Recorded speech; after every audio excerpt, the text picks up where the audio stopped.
Hi hello friends, welcome back to channel. ఇది Vinayaka Chavithi vlog అండి. So నేను ముందు రోజు ఈవినింగ్ అలా మా షాప్కి వెళ్ళి కావాల్సినవి తెచ్చుకున్నాను. నేను వినాయకుడిని ఏం పెట్టుకోను, బట్ ఏంటంటే ఇంటికి గుమ్మానికి అండ్ దేవుడి రూమ్కి సరిపడేలాగా మామిడాకులు బంతిపూలు కొనుక్కొచ్చాను. సో ఇక్కడైతే మా బాబు నాకు కొంచెం హెల్ప్ చేయనా అంటే చేస్తున్నాడు.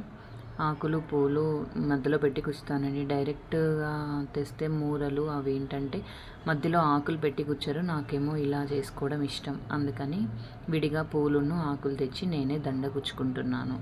సో ఒకటే ఉంటుంది కదండి అపార్ట్మెంట్ ఫ్లాట్స్లో మెయిన్ డోర్ అయితే, అందుకని ఒకటే కదా, సో ఈజీగా చేసుకోవచ్చు అన్నట్టు చేసాము. ఇది ఒక 1 అవర్ హాఫ్ అన్ అవర్ పైన టైం అయితే పడుతుందండి. ఇలా ఒక్కొక్కటి ఆకు ఫ్లవర్స్ మన ఇష్టం వచ్చిన డిజైన్లో గుచ్చుకోవచ్చు. సో ఫైనల్గా అయితే రెడీ అయిపోయింది దండ. సో దీన్ని మార్నింగ్ లేవగానే ఇంకా మెయిన్ డోర్కి పెట్టేసుకోవచ్చు అని ముందు రోజే రెడీ చేసి పెట్టేశాను. అండ్ నెక్స్ట్ డే డోర్కి పెట్టేసి అండ్ పూజ రూమ్కి కూడా ఇలా మిగిలిన లీవ్స్ని వేస్ట్ చేయడం ఎందుకని అలా దేవుడి దగ్గర పెట్టేశాను. నా పూజ అయితే కంప్లీట్ అయిపోయింది. ప్రసాదం చేసి పెట్టాను దేవుడి దగ్గర, ఫ్రూట్స్ కొబ్బరికాయ ప్రసాదం పెట్టేశాను. అంతే, మేము వినాయకుని పెట్టుకోము, జస్ట్ ఇంట్లో పూజ. అండ్ వినాయక చవితికి అయితే మా సైడ్ వెంకయ్య అడుగులని వేస్తారు. వినాయకుడు ఇలా అడుగులు వేసుకుంటూ ఇంటికి వస్తాడు అన్నట్టుగా ఇలా సున్నము జాజుతో ఇలా వేస్తారనమాట అడుగులు.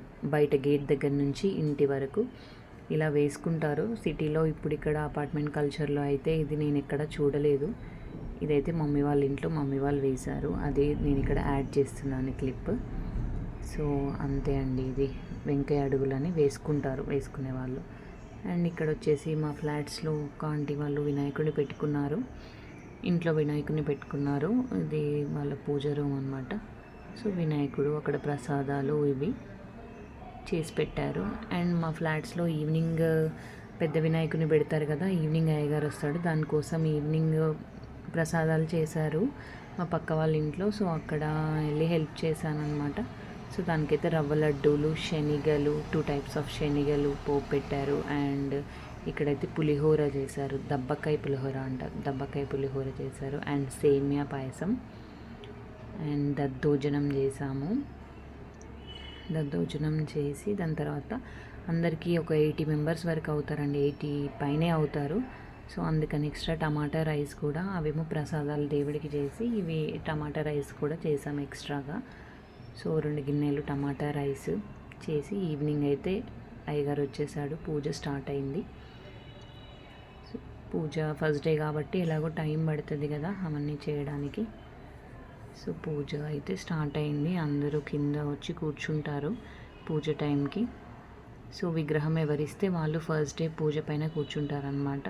విగ్రహం ఎవరైతే డొనేట్ చేస్తారో వాళ్ళతోనే పూజ చేపిస్తారు ఫస్ట్ డే అయ్యగారు.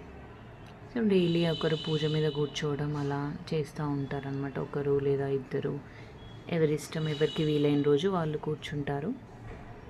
సో ఈవినింగ్ అయితే మినిమం 2-3 అవర్స్ ఇదే పనిలో ఉంటుంది. మధ్యాహ్నం ఏమో ఈ ప్రసాదాలు తయారు చేయడం, ఈవినింగ్ ఏమో పూజ దగ్గర ఒక 2 అవర్స్. పిల్లలు అయితే ఇంక అసలు చెప్పనవసరం లేదు, మొత్తం కిందే కంప్లీట్గా డెడికేటెడ్. 8-9 డేస్ అక్కడే ఈవినింగ్ అంతా టైం స్పెండ్ చేస్తారు, నైట్ వచ్చి అలసిపోయి పడుకుంటారు.